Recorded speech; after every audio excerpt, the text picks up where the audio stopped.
नमस्कार भाई सभी किसान और पशुपालक भाइयों ने। एक किसान ने पिछले वीडियो में हमको एक कमेंट किया दोस्तों कि हमारे यहाँ दूध का रेट 30 से 35 रुपये लीटर ही है, तो आप उस हिसाब से 5 गायों की एक साल में हम कितनी कमाई कर सकते हैं उसका सारा हिसाब किताब पर आप एक वीडियो बनाएं दोस्तों।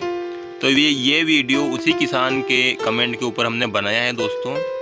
और जिस भी किसानों के यहाँ पर दूध का रेट 30 से 35 रुपये लीटर है या कहीं उससे भी कम है, तो ये उन्हीं किसानों के लिए है दोस्तों। तो आप वीडियो को पूरा देखिएगा, स्किप ना करें ताकि जानकारी आपको अच्छे से और सटीक जानकारी आपको समझ में आ सके दोस्तों। तो 5 एचएफ गाय से डेयरी की शुरुआत में कितना खर्च आता है दोस्तों और कितना फ़ायदा होता है एक साल में, उसके ऊपर हमने ये वीडियो बनाया है दोस्तों। यहाँ पर सबसे पहले हमको 5 गाय खरीदने के लिए पैसों की ज़रूरत पड़ेगी दोस्तों। तो मार्केट में 25 से 30 लीटर के बीच में अगर हम गाय खरीदने जाएंगे दोस्तों तो उसकी जो रेट है वो 80 से 85 हज़ार के बीच में हमको मिलेगी दोस्तों। तो 5 गाय के लिए यहाँ हमको 4 लाख रुपए की ज़रूरत पड़ेगी दोस्तों। 20 हज़ार हमने उनका ट्रांसपोर्ट का खर्चा, और अगर एक आध गाय ऊपर नीचे हुई तो उसका ये 20 हज़ार हमने अलग से जोड़ा है दोस्तों। तो 4 लाख और 20 हज़ार रुपये हमको यहाँ पर गाय को खरीदने के लिए चाहिए होगा दोस्तों। उसके बाद गाय को खिलाने के लिए हमको हरा व सूखा चारा खरीदने का खर्च भी इसमें जोड़ना पड़ेगा। हरे चारे का खर्च हमने यहाँ पर 30 हज़ार रुपये रखा है दोस्तों, क्योंकि इतना खर्च आराम से हो जाता है पूरे साल भर का। अगर आपके खेत पास में नहीं है, दूर है, तो उसको लाने ले जाने का खर्च और उसकी बुआई का सारा खर्च 30 हज़ार के लगभग हो जाता है दोस्तों। 50 हज़ार रुपये में हमको सूखा चारा खरीदना पड़ेगा दोस्तों, क्योंकि पूरे साल भर हमको सूखा चारा भी खिलाना पड़ेगा। और 20 हज़ार रुपये का हरे सूखे चारे को स्टोर करने के लिए एक स्टोर रूम बनाना पड़ेगा दोस्तों। तो उसका खर्च हमने 20 हज़ार रुपये यहाँ पर जोड़ा है दोस्तों। तो टोटल खर्च यहाँ पर हमारा 1 लाख रुपये चारे को रखने के लिए और चारा खरीदने के लिए हमको चाहिएगा दोस्तों। उसके बाद हम यहाँ पर बात करेंगे दोस्तों शेड बनाने के लिए, क्योंकि गायों को रखने के लिए एक शेड की ज़रूरत हमको पड़ेगी दोस्तों। तो 30 बाय 20 का एक शेड बनाना पड़ेगा, जिसमें 5 गाय और उनके बछड़े आराम से आ जाएंगे दोस्तों। तो 70 हज़ार के समथिंग ये शेड बनेगा दोस्तों। 20 हज़ार में यहाँ पर एक पानी की टंकी और खुली बनाने का खर्च आएगा दोस्तों। तो 90 हज़ार तो ये हो गए, और 10 हज़ार रुपये में यहाँ पर गायों के लिए बेडशीट और पंखे फोगर ये सारा खर्चा इस 10 हज़ार में हमने यहाँ पर जोड़ रखा है दोस्तों। तो ये भी 1 लाख रुपये का यहाँ पर हमारा शेड बनकर तैयार हो जाएगा दोस्तों। तो ये सारा खर्च टोटल मिलाकर हमारा यहाँ पर 6 लाख और 20 हज़ार रुपये हमको होने वाला है दोस्तों। अब हम बात करेंगे दोस्तों गाय से दूध की कितनी आय हमको मिलने वाली है। तो यहाँ पर हमने इस आय को 3 चरणों में दोस्तों बांटा है। तो एक चरण हमने यहाँ पर 3 महीने का रखा है दोस्तों। तो पहले चरण की हम बात करेंगे दोस्तों। एक गाय हमको 30 लीटर पर डे का दूध देती है दोस्तों। तो 5 गायों को हमको 150 लीटर पर डे का दूध यहाँ पर मिलेगा दोस्तों। 150 लीटर दूध का 32 रुपये लीटर के हिसाब से 4800 रुपये एक दिन का बनेगा दोस्तों। फीड का खर्च यहाँ पर एक गाय का 300 रुपये हमने रखा है दोस्तों, जो कि इतना हो जाता है आराम से। थोड़ा ऊपर नीचे होगा तो आप एडजस्ट कर लेना, लेकिन 300 रुपये तो कम से कम आप इतना तो खर्च आ ही जाता है एक गाय के फीड पर।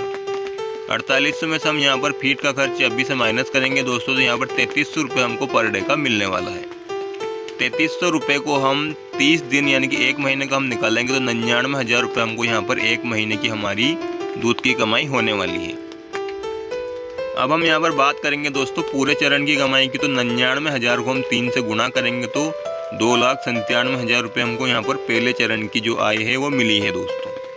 उसके बाद हम बात करेंगे दोस्तों दूसरे चरण की। दूसरे चरण में यानी कि 3 महीने बाद दूसरा चरण हमारा चालू होता है दोस्तों। तब तक गाय थोड़ा दूध से कम हो जाती है दोस्तों।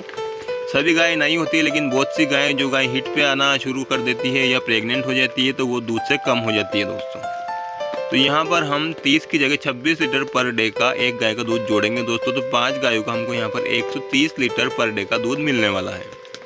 130 लीटर दूध को हम यहाँ पर दूध का थोड़ा रेट बढ़ा, क्योंकि फेट के हिसाब से जितने दिन निकलेंगे उतनी ही हमारी गाय की फेट बढ़ेगी दोस्तों। तो 32 की जगह हम यहाँ पर 33 रुपये लीटर के हिसाब से अब जोड़ेंगे। तो इसका हमको 4290 रुपये पर डे का बनने वाला है। इसमें से फीड का 1500 माइनस करेंगे तो हमको 2790 रुपये यहाँ पर एक दिन की कमाई होगी, जो एक दिन की हमको 83,700 रुपये मिलने वाली है दोस्तों। पूरे चरण की अगर हम यहाँ पर बात करेंगे दोस्तों तो हमको 2,51,100 रुपये दूसरे चरण की टोटल हमको आय होने वाली है दोस्तों। अब हम बात करेंगे दोस्तों तीसरे चरण की आय की। तो अब हमारी गाय को 6 महीने हो गए दोस्तों दूध देते हुए, और 3 महीने की वो प्रेग्नेंट भी हो चुकी है। तो 22 लीटर ही हम यहाँ पर गाय का दूध रखेंगे दोस्तों। तो 5 गाय का हमको 110 लीटर पर डे का मिलने वाला है। लेकिन यहाँ पर दूध की जो रेट है वो थोड़ी हम बढ़ाएंगे, क्योंकि फैट अब बढ़ चुकी है दोस्तों। जैसे जैसे दिन निकलेंगे गाय की फैट उतनी ही बढ़ती जाएगी दोस्तों। तो अब हम यहाँ पर 35 रुपये पर लीटर के हिसाब से जोड़ेंगे दोस्तों। तो 110 लीटर का हमको यहाँ पर 3850 रुपये एक दिन का मिलने वाला है। फीड का खर्च हमने थोड़ा सा कम कर दिया है दोस्तों। तो हमको यहाँ पर 1200 रुपये फीड का खर्च होने वाला है। तो 2650 रुपये हमको पर डे का यहाँ पर मिलने वाला है। एक महीने का ये हमारा होगा दोस्तों 79,500 रुपये। पूरे चरण की अगर हम बात करेंगे दोस्तों तो 79,500 को हम 3 से गुना करेंगे दोस्तों यहाँ पर, तो 2,38,500 रुपये हमको यहाँ पर तीसरे चरण की पूरी आय होने वाली है दोस्तों दूध की।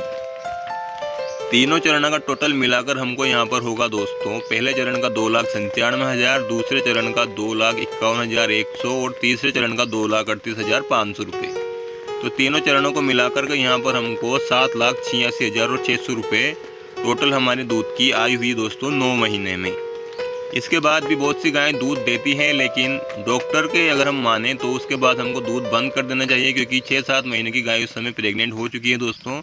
तो उसका बच्चे का विकास अच्छे से करने के लिए उसके बाद हम धीरे धीरे उस गाय को दूध से बंद कर देंगे दोस्तों। अब हम यहाँ पर पहले चरण में से जो पहले 3 महीने थे दोस्तों, उसमें हमको बछड़ों को भी दूध पिलाना पड़ेगा दोस्तों। बछड़े या बछड़ियाँ जो भी हो, ध्यान रखिए जब भी आप गाय खरीदे तो उसको नीचे बछड़ी ही होनी चाहिए दोस्तों, क्योंकि बछड़ियों की अगर आप अच्छे से केयर करेंगे तो 14 से 15 महीने में आपकी वो भी प्रेग्नेंट होकर आपको अलग से वो प्रॉफिट होगा दोस्तों। तो यहाँ पर हम 3-3 लीटर ही अगर दूध पिलाएंगे दोस्तों, तो 5 बछड़ियों का 15 लीटर पर डे का दूध हमको यहाँ पर होने वाला है, जो पूरे चरण का यानी कि 90 दिनों का 1350 लीटर दूध होगा दोस्तों। 1350 लीटर को हम 32 से गुणा करेंगे तो 44,550 रुपये का दूध बछड़ियों को हम पिला चुके हैं दोस्तों 3 महीनों में। तो ये भी हम 7,86,600 में से ही माइनस करेंगे दोस्तों। यहाँ पर हमारा टोटल खर्च हुआ था दोस्तों अब 6,20,000 रुपये गाय खरीदने का, चारे का और शेड का हुआ था हमारा, और 44,550 बछड़ियों के दूध का हमने काटा था दोस्तों। तो 6,64,550 रुपये का हमको यहाँ पर टोटल हमारा खर्च हुआ है दोस्तों। अब टोटल आय की हम बात करेंगे यहाँ पर दोस्तों, तो 7,78,000 टोटल हमारी आय होगी दोस्तों यहाँ पर 7,86,600 रुपये। इसमें से हम माइनस करेंगे 6,64,550 रुपये को, तो हमको यहाँ पर 1,22,050 रुपये हमारे सामने बचकर आने वाले हैं दोस्तों। इसमें से हम 22,000 रुपये और कम करने वाले हैं दोस्तों। ये उस बात की कम है कि अगर एक आध गाय बीच में बीमार हो गई है तो उसका खर्च भी होगा दोस्तों। इतने लंबे समय तक एक आदमी काम नहीं कर सकता दोस्तों, तो बीच में कभी कभी हम मजदूर की सहायता भी इसमें लेंगे दोस्तों, तो वो खर्च भी हमारा इसमें आएगा दोस्तों। तो ऐसे छोटे मोटे बहुत से खर्च होंगे जिनको हम इस 22,000 रुपये में अलग कर रहे हैं दोस्तों। तो हमको यहाँ पर सूखी बचाई हमारी जो सूखी बचत है 9 महीने की, वो 1,00,000 रुपये ही होने वाली है दोस्तों पहले साल में। लेकिन अगर किसान भाई थोड़ी सी मेहनत कर ले और इसी दूध को अगर डोर टू डोर किसी पास के शहर में जाकर बेचे, तो ये हमारा दूध का रेट 40 रुपये पर लीटर हमको आराम से मिल सकता है दोस्तों। अगर यही दूध हमारा 40 रुपये पर लीटर के हिसाब से हम बेचते दोस्तों, तो हमको यहाँ पर 3,07,450 रुपये की बचत होती दोस्तों। हमने टोटल दूध जोड़ा है और उसको 40 से हमने गुणा किया है दोस्तों। टोटल दूध हमारे यहाँ पर हुआ था 33,750 लीटर। इसको हमने 40 रुपये लीटर से गुणा किया दोस्तों, तो 13,50,000 रुपये हमको यहाँ पर टोटल इनकम हुई, जिसमें से हमारा फीड का खर्च हुआ था दोस्तों 3,78,000 रुपये। तो ये हमने फीड का अलग कर लिया और उसके बाद हमारा टोटल खर्च भी हमने इसमें से अलग कर लिया। उसके बाद हमको 3,07,450 रुपये की बचत हुई दोस्तों। तो ये बचत हमारी बढ़ सकती है अगर हम दूध का रेट सही लें तो। फैट के हिसाब से क्या होता है दोस्तों कि रोज़ाना रेगुलर हमको एक ही रेट नहीं मिलती, कभी ऊपर तो कभी नीचे इसमें होती रहती है। लेकिन अगर हम वहीं पर खुला दूध देते हैं तो उसका हमको रोज़ाना 40 रुपये लीटर के हिसाब से ही मिलेगा दोस्तों। तो वहाँ पर हमारी इनकम बहुत ही ज़्यादा बढ़ने वाली है दोस्तों। तो ये रहा था हमारी ओर से आपके लिए जानकारी। अगर आपको अच्छी लगी हो तो वीडियो को लाइक कीजिएगा, चैनल को सब्सक्राइब करना ना भूलिएगा दोस्तों, और अपने दोस्तों के साथ शेयर ज़रूर कीजिएगा दोस्तों। और अपना इस सुझाव इसमें ज़रूर दीजिए, कहीं हमसे कुछ गलती हुई है दोस्तों तो आप कमेंट में अपना सुझाव ज़रूर लिखिएगा दोस्तों। हम अगले वीडियो में उस पर सुधार करके और एक नया वीडियो आपके लिए लेकर आएंगे दोस्तों, नई जानकारी के साथ। तो मिलते हैं अगले वीडियो में एक नई जानकारी के साथ।